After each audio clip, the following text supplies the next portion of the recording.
Ngayon pinagsasabong Tita Annabel Rama at saka Barbie Imperial.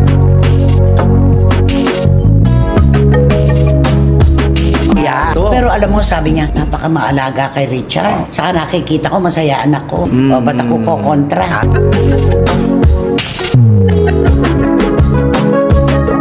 Diba? Pero nakakatawa si Barbie, no?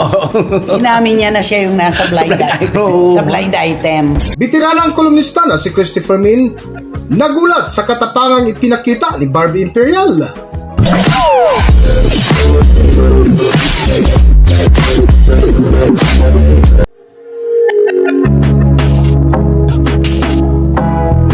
Welcome back to Philippine Celebrity Broadcast. Kamakailan nga ay nagtrending sa mundo ng social media ang inamin ng kapamilya actress na si Barbie Imperial na kung saan sinagot nito ang isang blind item. Ito'y kaugnay sa ipinatayong bahay sa kanilang probinsya sa Bicol, Albay. Sa vlog nga, nagbitira ng kolumnista si Christopher Min ay isa ito sa kanilang mainit na paksa na kung saan ibinahagi nila Christopher Min ang pinagsabong na sina Annabel Rama at Barbie Imperial. Alam mo, napapanahon talaga, no? Sino yung bad doll? Si Annabel. At ang good doll? Ay, di ba si Barbie? Ngayon pinagsasabong Tita Annabel Rama at saka Barbie Imperial.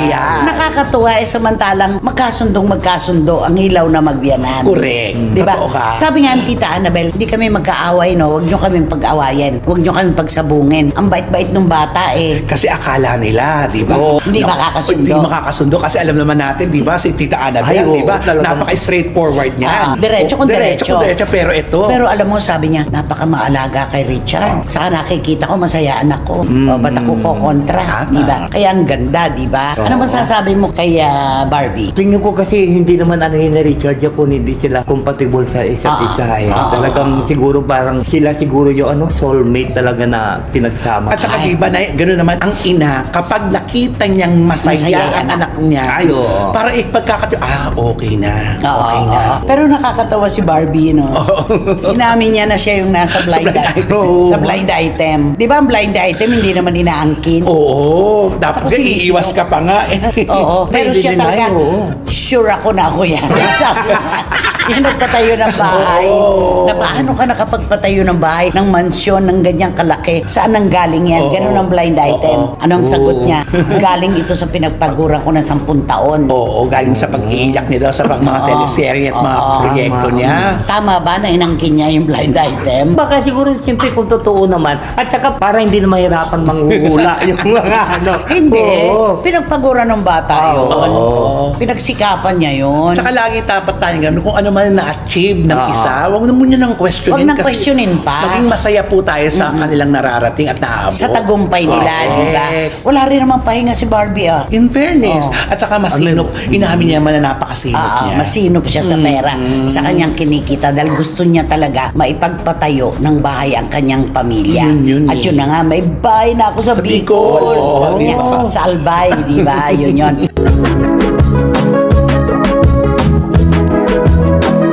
Ngunit nilinaw nga ni Christopher Min na sa lahat na naging kasintahan ni Barbie Imperial, ngayon lang ito nagkaroon ng tahimik na relasyon.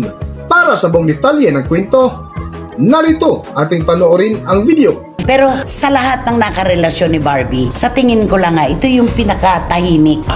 Iningatan nila ni Richard Gutierrez ang kapribaduhan ng kanilang relasyon. Totoo. Dati kasi lantad-lantad yung kanila ni Diego. Dumating na rin Diego siguro sa Loizaga. punto na matured na siya. Hindi, at saka ano nangyari doon sa oversharing na yon, Correct. At saka siguro siyempre nakikita niya siguro yung ugali siguro ni Richard na hindi masyadong ma-showy kaya siguro mapapano Hindi din yung rin naman babae. kasi si Richard, hindi mapagkwento.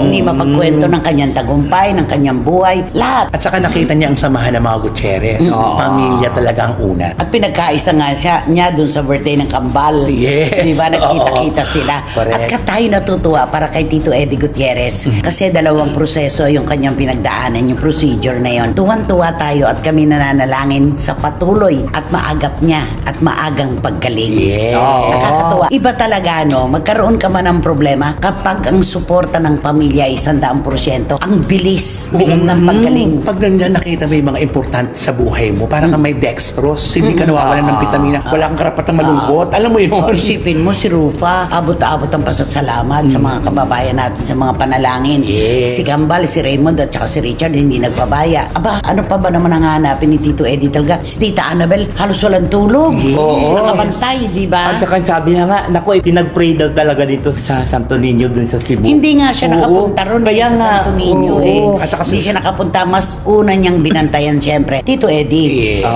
sa Singapore. Pero Kaya- alam mo ito pala, yung doktor pala ni Tito Eddie Gutierrez at saka doktor pala ni Papa Art Atayde, isa lang pala. Palagay ko pati yung kay Maricel eh. Oo. Ay, isa lang din. Diba? Malamang. Kasi sa Singapore yun eh. Yung sleep Diba? disc, yung Mount Elizabeth yun eh. Nasabi nga ni James Ignacio, para kang naka-check-in sa hotel. Wow, Diba? ganun? Hindi Doon amoy sa hospital, na yun. dahil. Oo. Wala raw amoy ng ospital. Tapos makikita mo daw napakalinis. Kaya lang madugo. Ay, ayun Mahal. lang. Pero sure na buhay ka. Ay, oo. At saka ang gagaling ng mga doktor doon, di ba? Kaya ano eh, nagastusan ka man, malaki man ang nagastos mo sa iyong problema, eto ka naman, di ba? Buhay ka. Yun. Di ba galing din si Chris Aquino doon? Yes. Sa Mount Ay, Elizabeth ganun. din, ano? Oo. Una, di ba? Parang Unang labas niya ng Punta siya bansa ng para Amerika. magpagahumot, di ba? Oo nga, sa Singapore, di ba? Nag-Amerika siya. Dapat doon na lang siya, di ba? Bakit? Siyempre parang gumaling siya. Tignan mo naman kung yan, di ba? Marcel Soriano. Di ba dati si Marcel Soriano pag lumakad, di ba? Ang bagal. Hirap na hirap. Oo. Hirap na hirap. Pero ngayon parang talagang... Nakakasayaw na dahil. Oo, nakaya. Tapos si... Discoplasty ang tawag nila. Tapos yun, si Diba, Tito Eddie, nakikita naman natin na hirap. Naka-wheelchair. Hirap, oo, naka-wheelchair. Oo. Malapit na rin siyang Oo. makatayo. Yeah. Basta maganda itong nangyayari sa pamilya Gutierrez. Kantahan mo na si Tita Annabel at saka si Barbie. Ay, di Ano ka- ba kanta mo para sa kanila? Sinantahan ko sila ng I sundan light in the night I see by Ano, Delilah to eh. Pero hindi ganun na alam kung lyrics. Tom Jones to. Ano sabi mo? Ano sabi mo? I saw the light in the night and she's by my window. Oh, I saw the light on the night that I passed by your window. Tarararan. Tan tan tan tan. I saw the flickering shadow. Of the love on the mother. Tan tan tan. She was my woman. I slid there As she deceived me, I watched. out in my mind. My Delilah. Delilah. Why,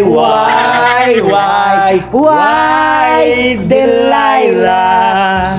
I could say that girl was too good for me. No good nga yun eh. Too good naman ang sinabi niya.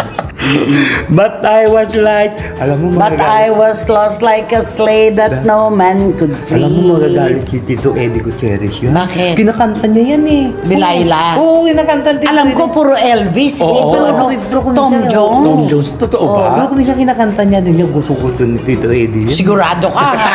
Ayan ka na naman Kilala mo ha. si Sarah? Kilala. Ay, may palaka. May palaka sa ilalim.